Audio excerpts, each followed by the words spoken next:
Takribani miaka 7 imepita tangu aliyekuwa rais wa awamu ya 5 John Pombe Magufuli alipofanya ziara mkoani Mbeya na kukutana na tukio la kusikitisha lililogusa hisia za wengi.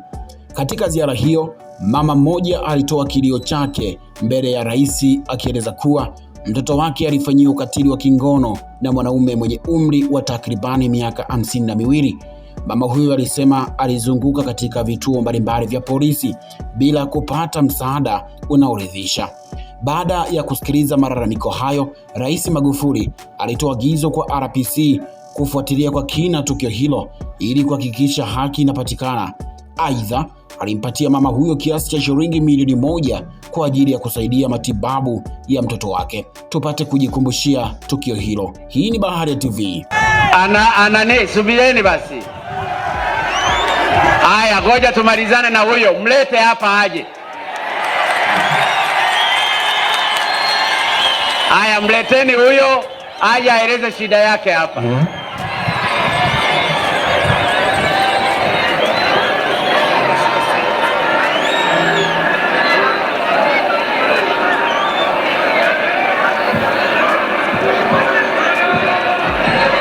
Haya, huyo mmoja aje basi. Naomba mumruhusu huyo mama, mumruhusu huyo mama. Haya mama, njoo. Mfungulieni huyo mama mfungulieni.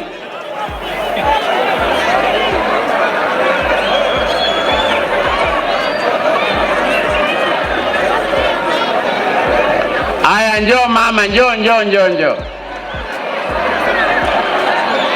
Haya, mpe maiki mama azungumze. Mama, shika na kitenge chako, watakichukua uishoe wengine. Haya, kaa mama, alafu zungumze. Kaa chini alafu zungumze.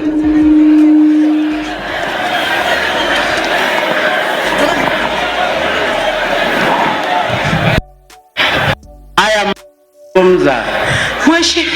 Mheshimiwa Rais Magufuli, mimi ni mwanamke niliyepata shida tangu kipindi cha wangu wa miaka 4 amelawitiwa, anajinyia hapo.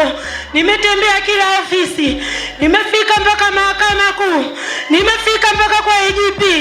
Kama wewe kiongozi umekuja, nimehama nyumbani kwangu Tunduma na familia yangu nimehamia hapa. Askari wananiweka ndani, viongozi wa taifa wakija, ili nisiweze kusema tatizo langu. Ninaishi kama mkimbizi mheshimiwa. Jana nilichaniwa bango, leo nimechaniwa bango. Nitaishije mheshimiwa? Mtetezi wa wanyonge. Nina vielelezo vyote ambavyo vinajieleza. Nimeficha hivi hapa mheshimiwa. Siwezi kueleza yote, naomba. Mheshimiwa. Hapana, nampa mheshimiwa. Ndio mama, unipe mwenyewe. Haya ndio. Na siwezi kwa. Nasema mumwachie huyo mama aje. Nampa mheshimiwa staki. Mwachie aje hapa. Niachie. Haya, mumwachie huyo mama, sogea hapa. Mama, sikiliza basi na wewe nisikilize. Tulia kwanza mama. Hebu mwachieni kwanza atulie mama. Haya mama, nieleze sasa vizuri. Tulia mama, nieleze vizuri. Usiwe na wasiwasi, hawakufanyi chochote. Mheshimiwa, zungumza tu. Nina familia. Mtoto wako watatu. Mtoto wangu amelawitiwa. Amelawitiwa na nani? Na mtu ana miaka 53. Ndio. Tulivyoanza kesi, nikawaambia, mbona mnasema mtoto ana miaka 20? Mnasema ni mwanamke, wakati mtoto ni mwanaume. Picha hiyo hapo. Mtoto umekuja naye hapa. Mtoto hawezi kufika, anajinyea. Nimeileta picha hapo. Nimelalamika kote, mama, kila sehemu. Nimeenda hadi kwa jaji mkuu wa Tanzania, akasema mambo yangu yashughulikie. Hawashughulikii.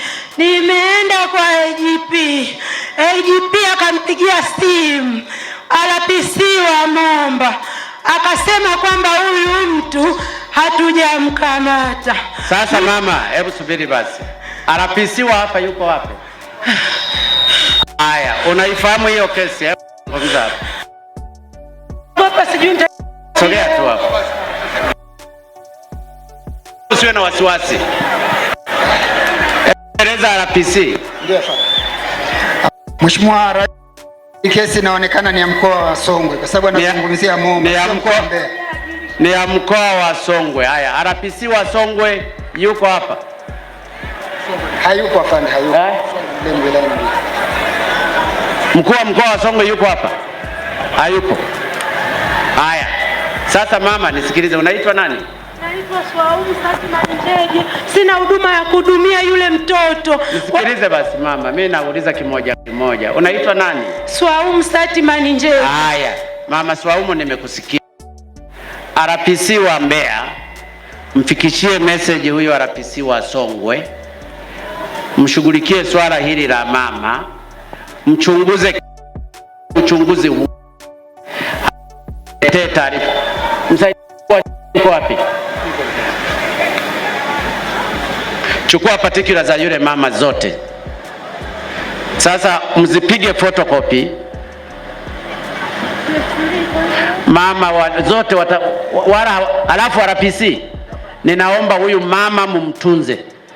Msimsumbue kwa lolote. Haya mama, hizi hapa hela nakupa za kumtunzia mtoto. Njoo sogea hapa.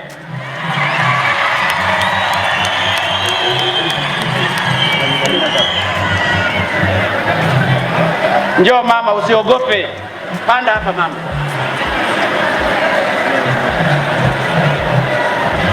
Panda tu mama, na hiyo viatu panda tu. Mama, vaa viatu vyako, panda. Kanyaga tu hivyo. Panda mama, wala usiogope, njoo.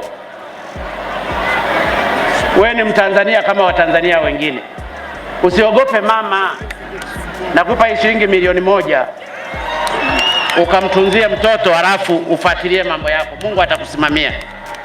Haya mama, asante sana. Aman, hamna tatizo mama, hamna tatizo. Nisaidie na ulinzi, wala usiwe na wasiwasi, nimeshamueleza RPC. Utawapa na namba yako na kila kitu. RPC mchukue nani yake, tufuatilie mpaka tupate ukweli wake mpaka mwisho wake. Asante kwa kuifuatilia Baharia TV. Usisahau kulike, kusubscribe, kucomment na kushare.